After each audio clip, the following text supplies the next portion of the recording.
We are getting ready for the upcoming City Council meeting set for Tuesday, the 5th day of May, 2020. This is the 112th edition of Council Countdown on FBTV. Hello again, everyone. I'm Tom Bryson, coming to you again from my home office.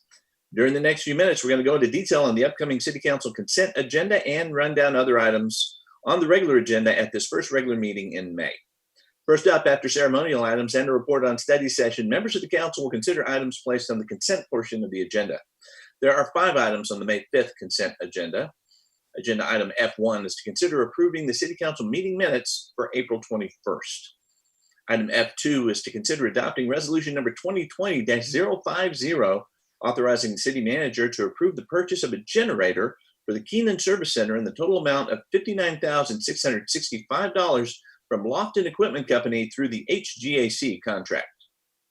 The Keenan Service Center project is complete as of April 17th, on time and under budget. The project electrical was designed and set up for a generator to power the entire building during power outages and emergency events, which would require fleet and warehouse operations to function. The generator was one of the items removed from the project in an effort to keep the budget under the $7 million bid. There is available funding in the project budget's contingency to purchase the generator. The City of Farmers Branch requested a quotation from the HGAC contract.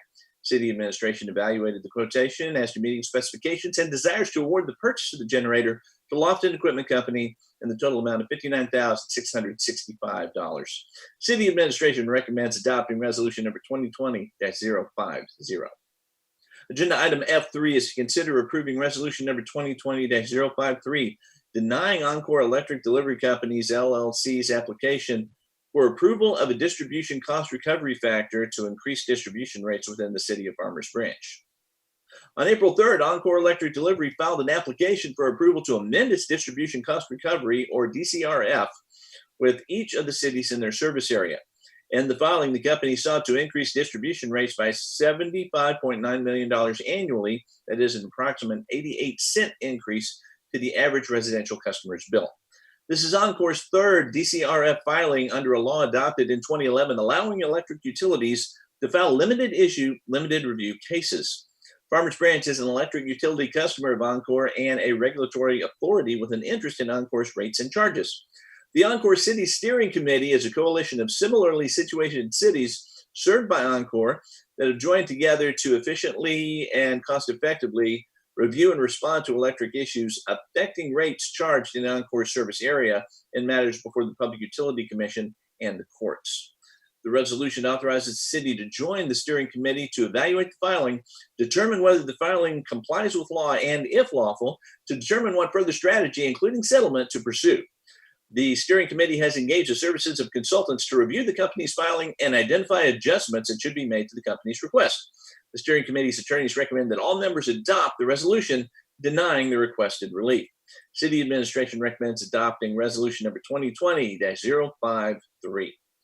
Agenda item F4 is to consider approving resolution number 2020-055, authorizing a contract to Freeze and Nichols Incorporated to perform an AWIA risk and resilience assessment of the city water system in the amount of $80,000. The Public Works Department negotiated a professional services contract with Freeze and Nichols to perform a risk and resilience assessment of our community water system, which is required by the America's Water Infrastructure Act of 2018 and mandated by the Environmental Protection Agency. Every water utility that serves more than 3,000 people must complete the assessment and submit a certification to the EPA. Risk and resilience assessments evaluate the vulnerabilities, threats, and consequences for potential hazards.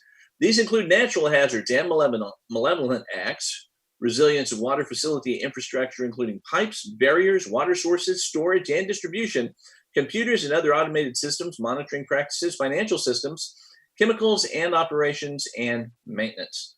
The Public Works Department has negotiated a professional services agreement with Freeze and Nichols for the performance of an AWIA risk and resilience assessment in the amount of $80,000. City administration recommends adopting resolution number 2020-055. And agenda item F5 is to consider approving resolution number 2020-056, authorizing a contract to Freeze and Nichols to develop a capacity management, operations, and maintenance program for the city sanitary sewer system in the amount of $75,000. The Public Works Department negotiated a professional services agreement with Freeze and Nichols to develop that capacity management, operations, and maintenance, or CMOM program for our sanitary sewer collection system. A CMOM program is a flexible, dynamic framework for municipalities to identify and incorporate widely accepted wastewater industry practices. The CMOM program will help manage, operate, and maintain the sanitary sewer collection system. Our system was audited by the Environmental Protection Agency in June of 2017, and they recommended staff develop a CMOM program to supplement our Sanitary Sewer Overflow Initiative, or SSOI, agreement with the Texas Commission on Environmental Quality, or TCEQ. The development of a CMOM program will help staff prepare a new SSOI agreement with TCEQ when the current agreement expires in December of 2020. Cities that participate in an SSOI are not subject to formal enforcement for sanitary sewer overflows by TCEQ as long as they are addressed by the agreement, which is negotiated and signed by the city and the state agency. The Public Works Department negotiated a professional services agreement with Freese & Nichols for the development of a CMOM program in the amount of $75,000. City Administration recommends approval of resolution number 2020-056. That was it for the consent agenda. Here are the other items coming up before the council on their regular agenda. Agenda item G1 is to conduct a public hearing and consider adopting ordinance number 3635 for a specific use permit to allow for on-site sale, consumption of alcoholic beverages within a qualifying restaurant located at 2727 LBJ Freeway. Agenda item H1 is to receive an update on COVID-19. H2 is to receive the fiscal year 2019-2020 second quarterly financial report and related projections. Agenda item H3 is to consider approving resolution number 2020-054, authorizing a contract with Fuquay Incorporated for sanitary sewer main rehabilitation in the amount of $1.07 million. And agenda item H4 is to discuss agenda items for future city council meetings. In addition, the council may recess into closed session, but will then reconvene into regular session to take any necessary action. And that will do it for the May 5th agenda. For more information on those items or the full agenda, log on at farmersbranchtx.gov. Every regular meeting of the Farmers Branch City Council can be seen live on FBTV, that is Spectrum Cable Channel 16 in Farmers Branch, AT&T Uverse Channel 99 throughout the Dallas-Fort Worth Metroplex, or online at www.farmersbranchtx.gov. This City Council information program will be made available simultaneous to the agenda posting on the Friday before each regular council meeting and will air prior to the live meeting as well as before all council meeting replays here on FBTV. That replay schedule is at 6 p.m., 7 days a week. All meetings are subject to change, so stay tuned to FBTV for any updates and more information.